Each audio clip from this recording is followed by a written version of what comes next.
Ja, ihr Lieben, ein relativ kurzes Video und mit einem Projekt, was mir sehr am Herzen lag. Und ich will da jetzt aber zum Abschluss halt ein paar Dinge sagen, ein paar Sachen sagen. Und wenn man zum Beispiel auf das Herz guckt, was da eingraviert ist, und meine Stammzuschauer, die mich seit Jahren kennen, die wissen auch, was passiert ist.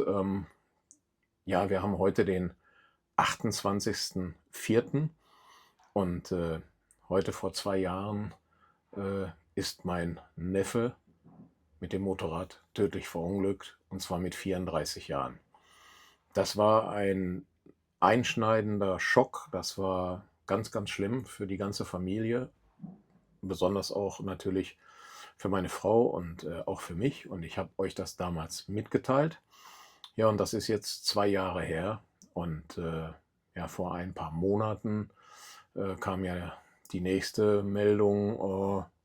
Da ist meine liebe Schwiegermutter, die Uschi, die viele von euch kennen, gestorben. Ja, und das hat mich dazu gebracht, jetzt zum 28. Das zu bauen, so, wo man mal eine Kerze anzünden kann. Und ich habe das zweimal gebaut, auch einmal für die Schwester meiner Frau, für die Mutter von Pierre, die sich sehr gefreut hat darüber. Ne? Ja, und was soll ich sagen? Ne? Je älter man wird, umso mehr hat man solche Erlebnisse links und rechts, und man verliert Menschen, die man liebt, die man besonders mag.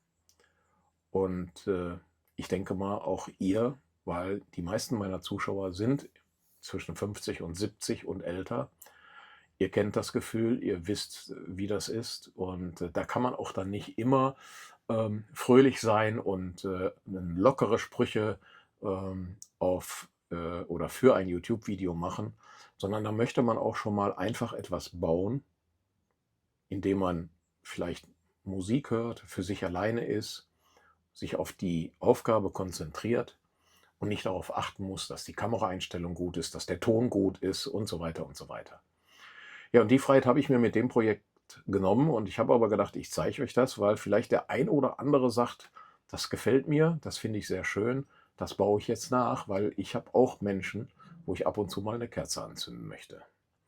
Ja, und wo wir gerade beim Thema sind, jetzt muss ich mal eben etwas holen, bevor es weitergeht, weil ich will euch etwas nicht komplett vorlesen, aber ich möchte auch jetzt die Gelegenheit ergreifen. Ach, ich mache das einfach schnell. Ich hole das Ding eben. So, ich möchte die Gelegenheit ergreifen, ja, etwas zu sagen.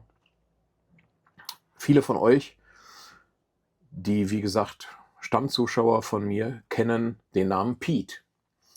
Der Pete ist ein Zuschauer von mir seit über 5 Jahren, also fast von der ersten Stunde an, hat er immer meine Videos geguckt, und da habe ich vorige Tage eine E-Mail bekommen von seinem Sohn, und die Überschrift war so: für meinen besten Freund auf YouTube von Pete.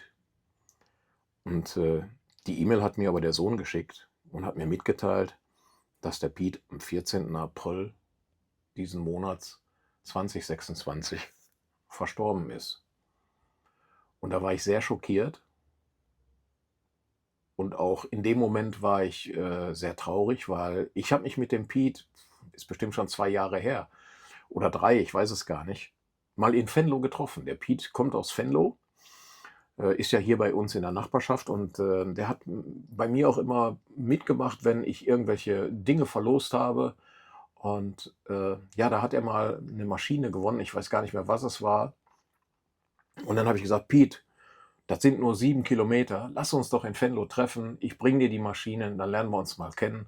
Und das haben wir dann auch gemacht. Bei wunderschönem Wetter saßen wir in Venlo im Café und haben bestimmt eine halbe Stunde oder Dreiviertelstunde über dies und das gequatscht. Und der Piet war so ein liebenswerter Mensch, und er hat mich sehr an meinen Schwiegervater erinnert.